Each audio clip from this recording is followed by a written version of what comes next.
काली गोरी बेटी में फर्क। शांतिनगर गांव में रहने वाली कमला अपनी 7 महीने की गर्भवती बहू माया और अपनी 6 साल की पोती कृति के साथ रहती थी।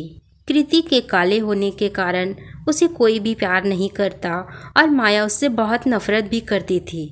एक दिन कृति की पड़ोसी रमा और उसका पोता उससे कहता है, अरे देखो तो गोरी माँ की काली बेटी, माँ तो कितनी गोरी है, वाइट दूध की तरह, और ये काला गुलाब जामुन। दादी लगता है इसकी माँ ने इसे हॉस्पिटल में बदल दिया है।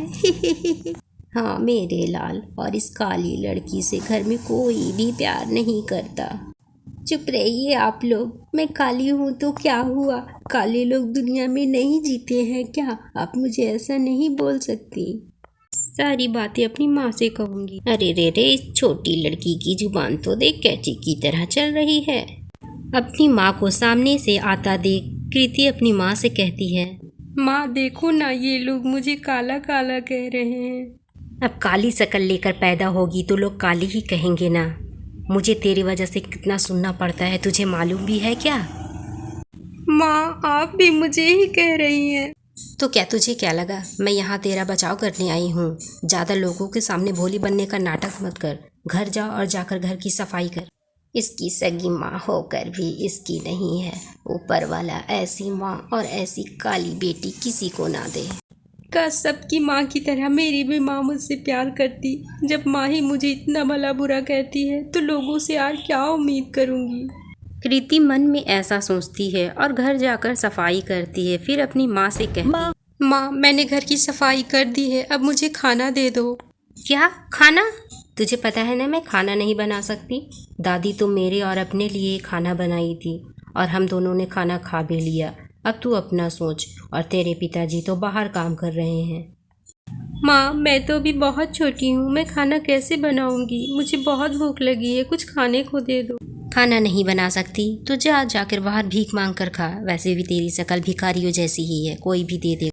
अरे मेरी काली पोती आ गई तू। चल तू मेरे पैर दबा दे, मैं ही तुझे कुछ खाने के लिए दे दूंगी। अरे बहू, तेरे इतने गोरे होने का क्या फ़ायदा है जब तूने इस काली बेटी को पैदा किया। अपनी जैसी गोरी बेटी लाती। माँ अब तो फायदे नुकसान की बात ही मत करो। कौन सा आपने मुझे काजू बादाम खिला दिया था जो गोरी बेटी पैदा होती? वो तो शुक्र है मेरी माँ का जो इस बार उन्होंने मुझे सब कुछ भेजा है, और देखना इस बार मेरी गोरी बेटी ही पैदा होगी। जब देखो चालू हो जाती है। एक रीति चल मेरे पैर दबा। ये सुन कृति अपनी दादी के पैर दबाती है। बदले में उसे एक केला मिलता है, लेकिन बेचारी बच्ची का एक केले में क्या होना था। वह बैठकर बहुत रोती है, हमेशा रोती रहती है। वक्त बीतता जाता है और 1 महीने बाद माया एक गोरी बेटी को जन्म देती है जिसका नाम लवली था। लवली को सभी लोग अपनी गोदी में ही रखा करते थे, उससे बहुत प्यार करते थे। अब वे लोग गोरी और काली बेटी में भेदभाव करने लगे। वक्त गुजरता जाता है, लवली 16 साल की हो जाती है। लवली को सभी लोग बहुत प्यार करते हैं, लेकिन कृति को अब भी नफरत करते हैं। उसके काले होने के बावजूद उसे बहुत ताना मारते, उस पर बहुत अत्याचार करते। एक दिन कृति और लवली ट्यूशन जा रहे थे, तभी लवली कहती, अरे तुझे कितनी बार बोला है मुझसे थोड़ा दूर होकर चला कर। तुझे पता है ना तू कितनी काली है और मैं कितनी गोरी। लवली दूर होकर तो चल रही हूँ, और कितना दूर होकर चलूँ? तू ये मत भूला कर कि मैं तेरी बड़ी बहन हूँ, तू मेरी छोटी। हमेशा मजाक उड़ाती है तू मेरा। बड़ी आई बड़ी बहन वाली।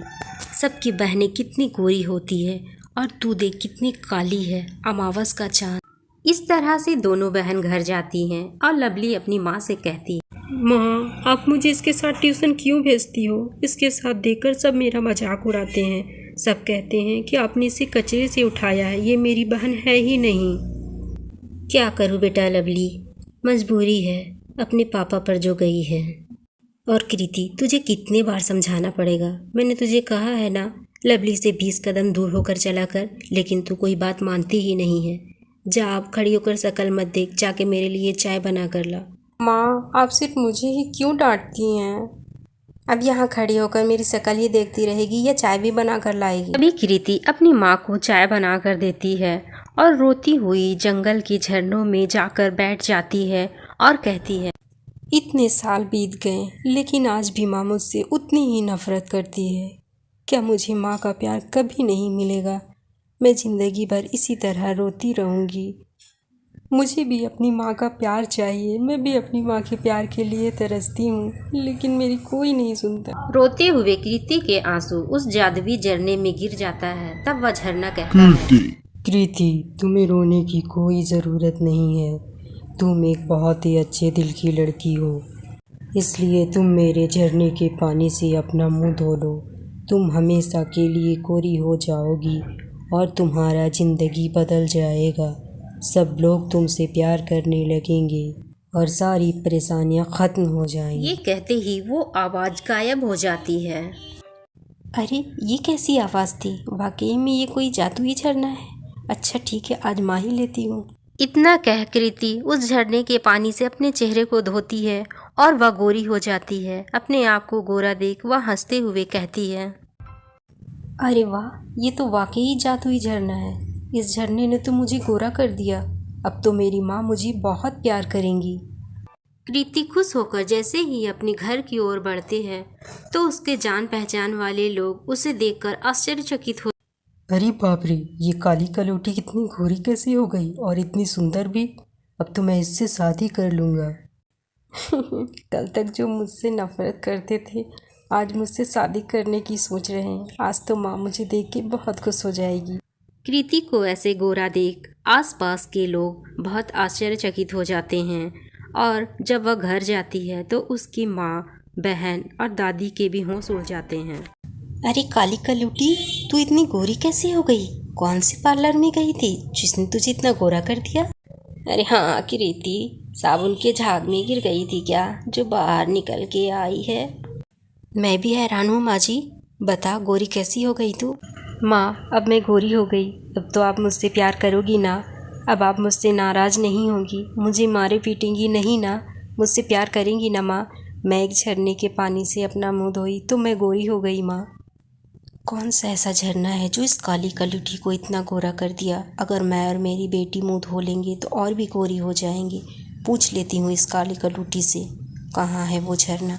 हाँ मेरी बच्ची, अब तो तू गोरी हो गई है, मैं तुझसे बहुत प्यार करूँगी। ये तो बता वो झरना कहाँ था? माँ, जंगल के पास ही वो झरना था। अच्छा, मैं भी उस झरने को देख कर आती हूँ। चलो लवली बेटा, उस झरने को हम भी देख कर आते हैं। कहाँ है वो झरना? अपनी बेटी लवली को लेकर उस झरने के पास जाती है, लेकिन जैसे ही वे दोनों मुंह धोते हैं दोनों काले हो जाते हैं। एक दूसरे को काले देख दोनों बौखला जाते हैं और कहते हैं, ओहो, ये क्या हो गया? माँ, आप तो बहुत काली लग रही हो। मैं नहीं, तू काली लग रही है, जरा देख अपनी इसका मतलब माँ, हम दोनों इस झरने के पानी से काला हो गए। मैं तो लूट गई, बर्बाद हो गई माँ। हम दोनों गोरा होने आए थे और काला हो गए। अब क्या होगा माँ? तभी जादुई झरने से एक आवाज आती है और वह कहती है, जिसके मन में छल कपट लालच रहता है उसके साथ मेरा जादुई झरना यही करता है। तुम दोनों ने कृति के साथ बहुत बुरा किया है। कृति तुम्हारी सगी बेटी थी, लेकिन तुमने उसे कभी भी प्यार नहीं दिया, हमेशा उसे भला बुरा कहा है। अब तुम दोनों भी काले होने का एहसास करोगे, जिंदगी भर काले रहोगे। ये तुम दोनों को करने का फल है। नहीं नहीं, ऐसा मत करो, हमें माफ़ कर दो। हमें अपनी गलती का एहसास हो गया है। हाँ जादुई झरने, हम सच कह रहे हैं, हमें माफ़ कर दो। अब हम कृति के साथ ऐसा कभी नहीं करेंगे। नहीं, तुम्हारी यही सजा है। अब तुम दोनों चली जाओ यहाँ से। इस तरह से दोनों माँ बेटी को अपने किए की सजा मिल जाती है और अब वह कृति को उसका बचपन लौटाती है, उसे बहुत प्यार करती है, लेकिन जिंदगी भर वह काले चेहरे के साथ ही रहती है।